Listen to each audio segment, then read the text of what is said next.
Mobile होता है ना, और उसमें लाइट यानी बैटरी होती है, बैटरी को निकाल दिया जाए तो मोबाइल तो रहेगा लेकिन वो काम नहीं करेगा। जैसे पंखा है, उसमें लाइट को यानी कि स्विच ऑफ कर दिया गया तो पंखा बंद हो जाएगा, है ना।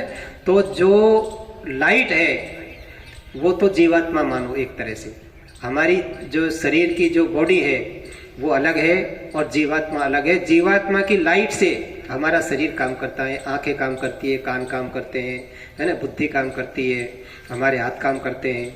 किससे? जीवात्मा की लाइट से।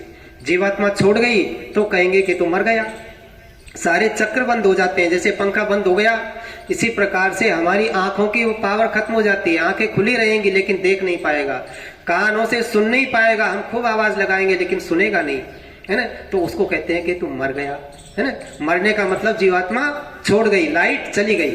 तो हमारा जो स्वरूप है, जो वास्तविक जो सत्य स्वरूप है वो है जीवात्मा, उसको इन आंखों से नहीं देख सकते, है ना। तो ऐसे महापुरुष के पास में जाना पड़ेगा।